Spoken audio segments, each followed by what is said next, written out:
Alexander the Great. He conquered most of the known world before he turned 30, a name that echoes through history as the very definition of a conqueror. But before the empire, before the legendary battles, there was a boy, forged by legends and destined for greatness. To understand the man, you must first understand the world that made him. He was the son of King Philip II of Macedonia. Now, Philip wasn't just any king. He was a brilliant, ruthless, one-eyed warrior who had single-handedly transformed his fractured kingdom into a military superpower. He had built the most disciplined and fearsome army in all of Greece, the Macedonian phalanx, an unstoppable wall of spears and shields. From his father, Alexander inherited ambition that burned like a fire, and a kingdom forged in conflict. But power alone doesn't create a legend. You also need wisdom. And for that, Philip hired the greatest mind of the ancient world, Aristotle. Yes, Aristotle. The father of Western philosophy, a student of Plato, a man whose thoughts would shape civilization for the next 2 millennia. He wasn't just a tutor. He was Alexander's personal mentor. Imagine that for a second. Your high school teacher is literally one of the most brilliant humans who ever lived. For 3 years, Aristotle taught the young prince everything. He opened Alexander's mind to philosophy, logic, ethics, politics, and medicine. He brought scrolls and scientific diagrams, teaching him about biology and the stars. Crucially, he taught him the art of war not just as a matter of brute force, but as an intellectual puzzle.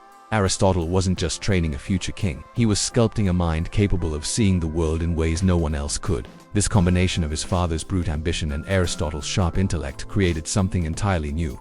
A warrior philosopher, a boy with the potential to not just rule the world, but to reshape it. But the true test of Alexander's character, the moment his destiny seemed to reveal itself, didn't happen in a classroom or on a battlefield. It happened in a paddock, with a horse. A magnificent black stallion was presented to King Philip, a creature of immense power and wild beauty. Its name was Bucephalus. But there was a problem. The horse was completely untamable. It was a whirlwind of fury, rearing up, kicking, and throwing off Macedonia's most experienced horse trainers one by one. It seemed possessed, a force of nature that refused to bend to the will of man. King Philip, a practical man, was growing frustrated. He was about to dismiss the horse as a useless, expensive beast and send it away. But as the seasoned warriors backed away in failure, a young voice cut through the tension. It was Alexander. He made a bold, almost arrogant claim. He could tame the wild stallion. The court likely snickered. What could this boy do that grown men couldn't? But Alexander had been watching, not with fear, but with the keen analytical eye that Aristotle had sharpened. He noticed something everyone else had missed in the chaos. The horse wasn't just angry, it was terrified. Terrified of its own long dancing shadow on the ground. While everyone else saw a monster to be broken, Alexander saw a creature that needed understanding. He didn't use a whip or force. He calmly walked up to the powerful animal, speaking to it in a soothing voice. Then, he did something incredibly simple, yet profoundly brilliant. He gently took the horse's bridle and turned its head to face the sun.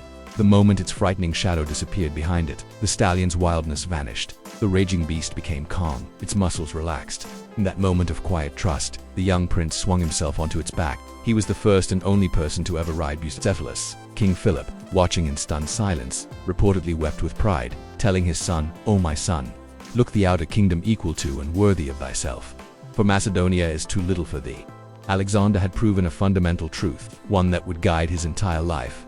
What cannot be conquered with brute force can often be overcome with intelligence and perspective.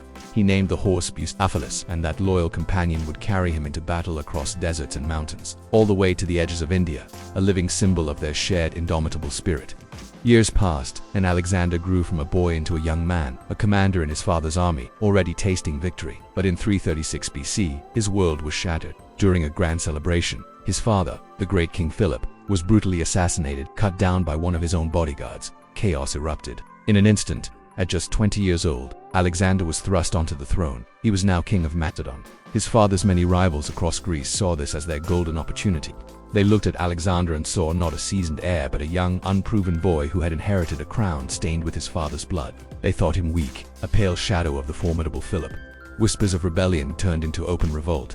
The powerful city-state of Thebes, a longtime rival of Macedon, led the charge, declaring its independence and calling for other Greeks to rise up and throw off the Macedonian yoke. Alexander's newly inherited kingdom was threatening to splinter and collapse before he even had a chance to rule it. The rebels had made a fatal miscalculation.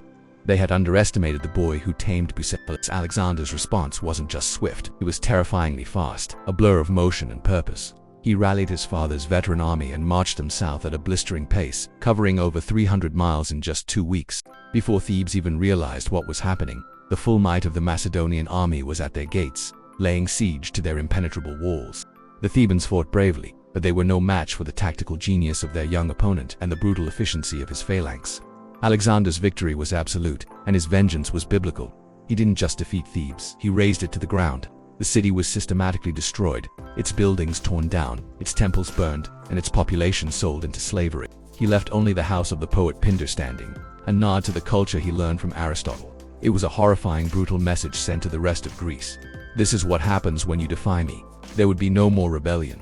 The Greek city-states, paralyzed by a mixture of awe and sheer terror, quickly fell in line. They elected Alexander the new hegemon, the commander of all Greek forces. With Greece now united behind him, by force and by fear, the 20-year-old king finally stood unopposed.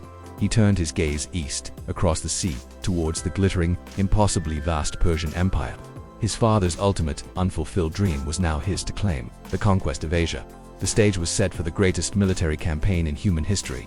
Thank you so much for watching. If you enjoyed this journey into the past, do not forget to hit that like button and subscribe for more stories about the legends who shaped our world. See you next time.